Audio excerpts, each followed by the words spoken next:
ladies and gentlemen, all protocol observed. On behalf of the government of Pakistan, I welcome you to this event.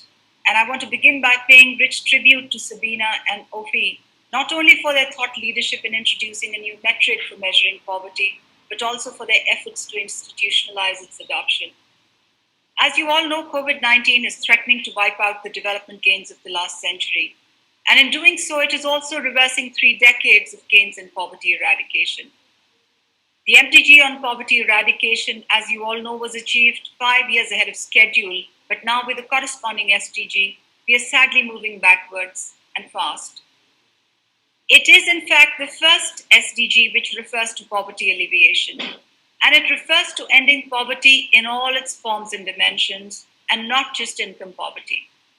The first SDG calls for action on all kinds of deprivations experienced by poor people in their daily lives, such as poor health, the lack of education, inadequate living standards, disempowerment, and poor quality of work. So I'm very pleased to share with you that even before the pandemic, our government had invested heavily in fighting both monetary as well as multidimensional poverty. Our government had set up the largest social protection program in the history of the country.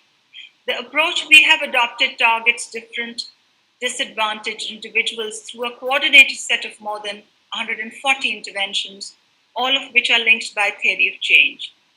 There are policies and programs for poor women, for non-affording students, the undernourished, for those that risk medical poverty, for others that need livelihood opportunities. There are interventions under the umbrella for daily wage earners, for our overseas laborers, for orphans and widows, for those that are disabled, for others that are homeless, and there are also labor market interventions packaged in this mix. And all these interventions are grouped under the ESAS umbrella, which is our government signature program, and which in our local language means compassion, as our Prime Minister just outlined. Our government is conscious that now, with the pandemic, it is even more important to address multidimensional poverty. So even while we were grappling with COVID, we rolled out a bold new health and nutrition conditional cash transfer program. We are also scaling up our education conditional cash transfer program nationwide because we realize that the costs of COVID are not limited to lives lost and morbidity. The costs are staggering in terms of hunger and malnutrition, and children dropping out of school and foregone healthcare.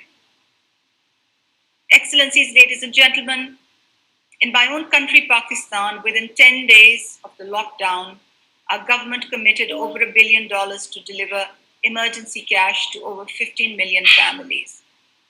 As our Prime Minister just mentioned, this is the largest social protection program in history, delivered end-to-end digitally in the most difficult of circumstances. Our experience with ESAS has taught us that it is possible to make quantum changes in the delivery capability of governments. But in order for that to happen, bold policy, good data, and an unwavering commitment to integrity and transparency in delivery and whole of government mobilization is a prerequisite. And that has been the cornerstone of our poverty alleviation work. I genuinely believe COVID-19 has created an inflection point. Today, we have the power to make decisions to reverse decades of neglect and sparse progress, and to provide social protection to the 4 million people globally that lack it. And it is here that the metrics, such as the MPI, will help tremendously in helping to shape public policy in the right direction.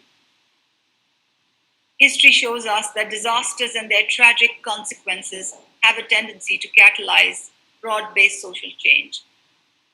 So we now have a one-in-a-generation chance to build a fairer world that ends poverty, inequality, and the climate crisis. Let's not waste this chance.